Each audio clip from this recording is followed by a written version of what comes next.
Hello guys, good afternoon. Ngayon guys, ang lulutuin natin for ating lunch or tanghalian ay magluluto po tayo ngayon guys ng celery with shrimp or hipon. At lalagyan din po natin ng cashew nut. Ito po ang ating cashew nut guys. So guys, ito ang ating sangkap ng ating recipe ngayon. Ito po guys yung ating celery, nakat ko na po siya ng paganyan.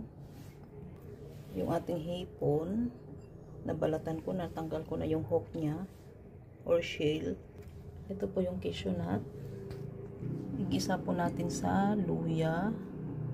Hiniwa ko ng strips. At bawang, sibuyas. Ito po ay asukal. Lagyan po natin ng kaunti pang balance sa lasa sa alat. Cornstarch, asin, sesame oil, paminta, light soy sauce, at syempre gagamitan natin ng mantika. So yan guys ang sangkap ng ating recipe today. So guys, mag-start na po tayong magluto. Samahan nyo ako. Bago po natin lutuin ang ating hipon, i-marinate po natin ng kaunting asin, paminta, at sesame oil.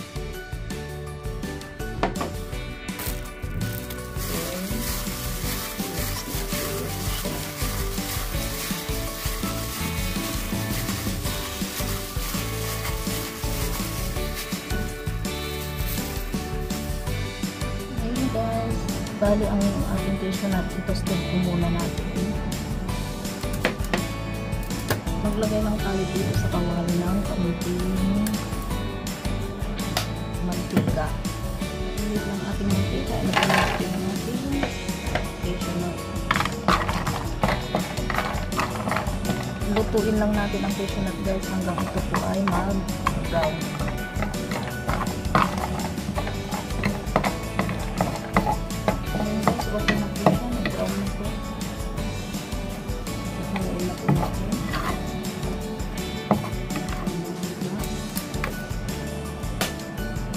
I-fry naman natin ang ating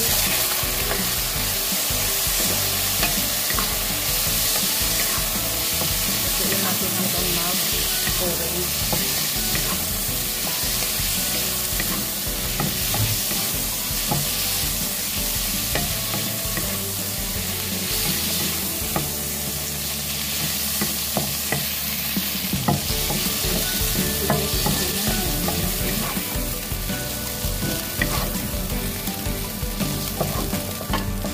Maglagay ulit tayo ng mantika sa malinis na kawali.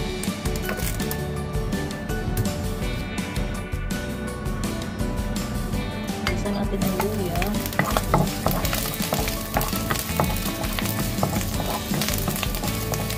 Bawang.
natin at lutuin lang po natin ng 3 minutes. Okay, so 3 minutes.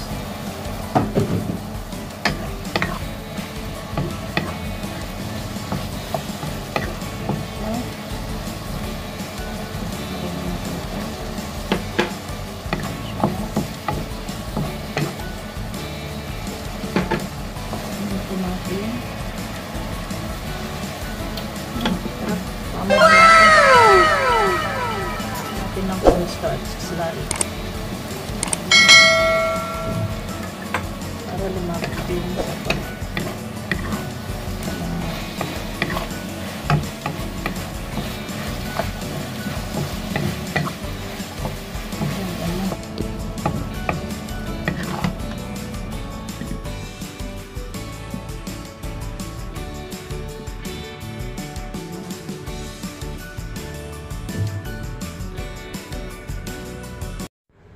Ito na po guys ang ating finished product, ang ating celery na may hipon at cashew nut. Thank you for watching guys. Bye bye. See you in my next video.